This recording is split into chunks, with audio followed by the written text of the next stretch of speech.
នេះគឺជាទូរស័ព្ទដែលបំពាក់ដោយកម្ពុជា chip Snapdragon 8 Elite ដែលមានតម្លៃក្រោម$1,000ហើយអាចនិយាយបានថាទូរស័ព្ទមួយនេះគឺនឹងធ្វើឲ្យវិស័យ smartphone នៅក្នុងឆ្នាំ2025នេះភ្ញាក់ផ្អើលកថាបានដែរ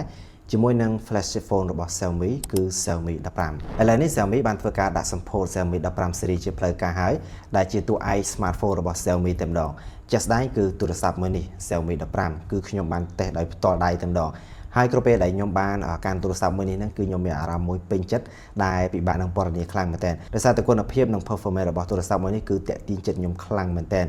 ទៅលើការធ្វើការរបស់ខ្ញុំសម្រាប់ Xiaomi 15តួខ្លួនធ្វើមកពីដែក Aluminium alloy ដែលមានកម្រាស់ត្រឹមតែ 8.5 mm ទេនៅមកព្រមជាមួយនឹងអេក្រង់ហ្នឹងគឺទំហំ 6.36 អ៊ីងដែលជាប្រភេទ LTPO OLED ដែលអាចបញ្ចេញពណ៌គឺបានស្រស់ច្បាស់ល្អគ្រប់ពណ៌តែម្ដងសដឹងសខ្មៅដឹងខ្មៅនិងភាពស្មូតនៃអេក្រង់ហ្នឹងគឺមានដល់ទៅ 120Hz មិនត្រឹមតែប៉ុណ្្នឹងទេអេក្រង់របស់ទូរស័ព្ទមួយនេះគឺ support ជាមួយនឹង HDR10+ ហើយក៏ប្រើបច្ចេកវិទ្យារបស់ Dolby Vision ទាំងអស់ដែរមិនថាផ្នែកសំឡេងឬក៏ផ្នែកវីដេអូទេអញ្ចឹងដូច្នេះហើយពេលដែលយើងមើលរឿងឬក៏ថាស្ដាប់ចម្រៀងអីនៅក្នុងបន្ទប់មួយដែលស្ងាត់គឺធ្វើឲ្យយើងមានអារម្មណ៍ហាក់បីដូចជាយើងអង្គុយមើលរឿងនៅក្នុងរោងកុនមួយអញ្ចឹងចំណែករឿងមួយទៀតដែលជាចំណុច highlight ដែលខ្ញុំបាននិយាយពីខាងដើមហ្នឹងគឺទូរស័ព្ទមួយនេះប្រើ chip Snapdragon 8 Elite ដែលជាកម្ពុជា chip នៅក្នុងពេលឥឡូវនេះហើយបើយើងនិយាយខ្លីទៅគឺការធ្វើការនិងការរួបរวมទិន្នន័យរបស់ chip មួយនេះគឺខ្លាំងមែនតើជាពិសេសគឺទៅលើផ្នែក AI តែម្ដងការប្រម៉ូទទិន្នន័យឬក៏ថាការធ្វើការអីផ្នែកផ្សេងទៅលើផ្នែក AI មួយនេះសម្រាប់ chip Snapdragon 8 Elite នេះគឺវ៉ាដាច់ហើយនៅក្នុងឆ្នាំ2025នេះដូច្នេះហើយបើយើងនិយាយពី performance ដូចជាការលេង game គឺយើងអាចលេង game បានជាច្រើនមកទោះបីជាដាក់ graphic ខ្ពស់យ៉ាងណាក៏ដោយជាក់ស្ដែងគឺខ្ញុំបានតេស្តទូរស័ព្ទមួយនេះដោយផ្ទាល់អញ្ចឹងគឺខ្ញុំអាចនិយាយពេញមាត់មកថាបើចូលចិត្តលេង game គឺទុកចិត្តទៅលើទូរស័ព្ទរបស់ Xiaomi តែម្ដងជាពិសេសគឺ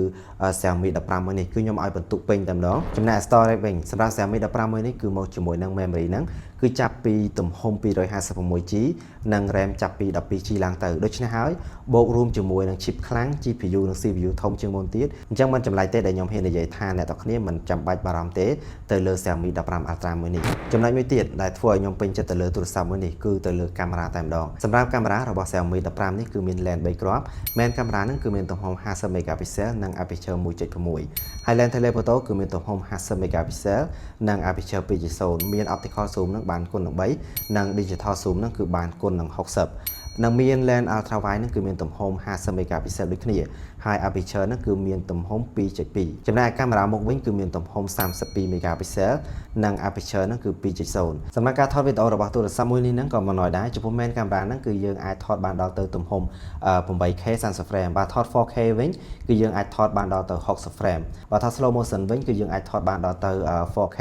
120 frame rate ហើយយើងចង់ថតបែប block ហ្នឹងក៏បានដែរគឺយើងអាចថតបែប block ហ្នឹងបានដល់ទៅទំហំ 10 bit និយាយទៅគឺលុយខ្លាំងមែនតើចំណែកកាមេរ៉ាមុខវិញក៏មិនឲ្យចាញ់គេដែរគឺកាមេរ៉ាមុខហ្នឹងគឺអាចថតបានដល់ទៅទំហំ 4K 60 frame ហើយក៏មកជាមួយនឹងប្រព័ន្ធទប់លំនឹង EIS និង OIS ដូចគ្នាដែរគឺទាំងមុខទាំងក្រោយតែម្ដងដោយរួមទៅសម្រាប់កាមេរ៉ារបស់ Xiaomi 15នេះចំពោះបងដែលគាត់ចូលចិត្ត style ការថតរូបនិងការថតវីដេអូរបស់ Leica គឺគាត់ដឹងតែពេញចិត្តខ្លាំងមកដោយសារតែទូរស័ព្ទមួយនេះគឺអ្នកទាំងគ្នាដឹងហើយគឺ Xiaomi បានធ្វើការ cooperate គ្នាជាមួយនឹង Leica ផ្ទាល់តែម្ដងអញ្ចឹងទូរស័ព្ទមួយនេះគឺបំពាក់ទៅដោយ lens Leica ដែលជាប្រភេទ lens Leica Summilux ដូច្នេះការថតរូបរបស់ទូរស័ព្ទមួយនេះ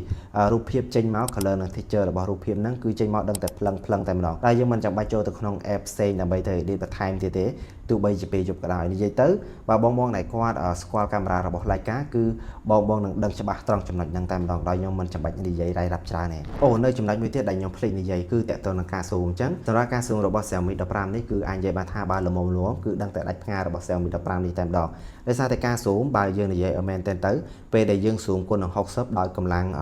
របស់កាមេរ៉ានិងភ្ជាប់ជាមួយនឹងកម្លាំង AI របស់ទូរស័ព្ទមួយនេះដែលភ្ជាប់មកជាមួយនឹងកាមេរ៉ានេះផ្ទាល់ទៀតអញ្ចឹងគឺលទ្ធផលចេញមកនៃរូបភាពមួយហ្នឹងគឺ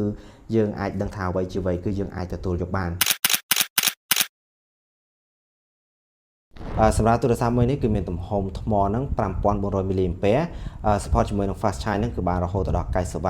ដោយយើងចំណាយពេលត្រឹមតែ 18 នាទីទេគឺអាចសាក់ថ្មពេញបានដល់ទៅ 50% ជាមួយនឹង port charge ដែលជាប្រភេទ USB-C Xiaomi 15នេះគឺដំណើរការដោយប្រព័ន្ធ HyperOS version 2 នៅលើ Android 15ដែលជា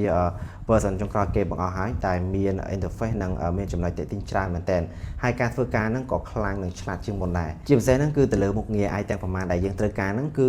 មាននៅក្នុងនឹង full option តែម្ដងអត់មានខ្វះខាតត្រង់ចន្លោះណាទេអូខេអញ្ចឹងសរុបមកវិញ Xiaomi 15សម្រាប់ខ្ញុំគឺខ្ញុំគិតថាពិតជាទូរ ศัพท์មួយដែលទំនងប្រើមែនតើនៅដើមឆ្នាំ2025នេះតម្លៃក៏ល្អគុណភាពក៏ខ្លាំងជាមួយនឹង chip Snapdragon 8 Elite និងកាមេរ៉ាលំដាប់ professional Xiaomi 15នេះគឺជាជម្រើសថ្មីមួយទៀតដែលយើងមិនគួរមើលរំលងទេ